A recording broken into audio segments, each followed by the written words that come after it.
Michael Patrick Shields, and glad to have you with us on this Friday morning, 9 minutes before the hour. The controversy continues to swirl about that proposed mosque near Ground Zero. It's actually an Islamic community center and mosque, and the governor of New York, David Paterson, wants it to be more than 2 blocks away from the World Trade Center site. He's hoping to talk with the mosque developers and see if he can get them to sort of back down a little bit. Osama Siblani from Dearborn is the publisher of the Arab American News, and he is with us bright and early this morning. Thanks for being available. How are you?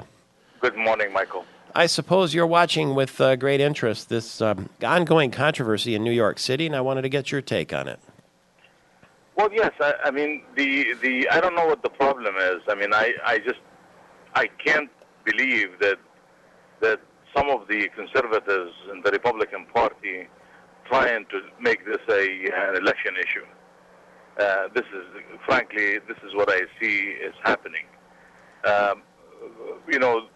When September 11 happened and we attacked Afghanistan, I remember the president at that time, George W. Bush, made a speech, and the speech was that this is not a war against Islam, Mm-hmm. So if it was not a war against Islam, and that's what we've been saying for the last 10 years, then why building a mosque in New York on Ground Zero or near Ground Zero is an issue? I just don't see it. You don't see why people would be a little uncomfortable about the fact that it... No, I don't.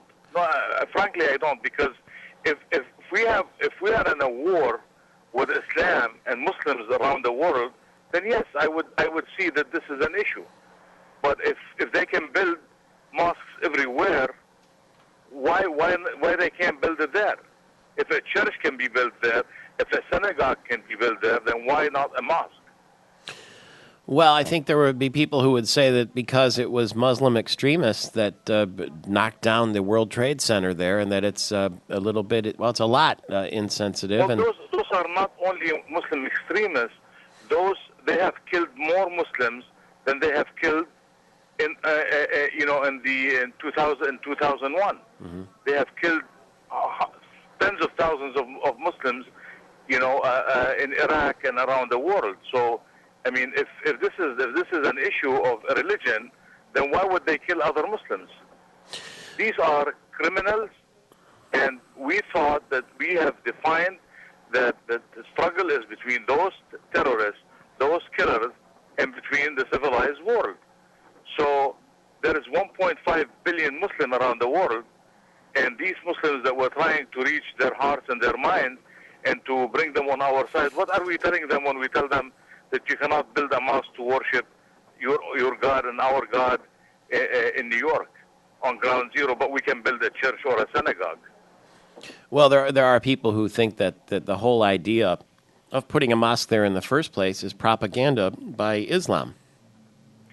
Well, I don't believe so. I believe that, when the attack happened on September 11, I, as a Muslim myself, I was shocked and I was scared and I was, I could not believe that this happened to our country.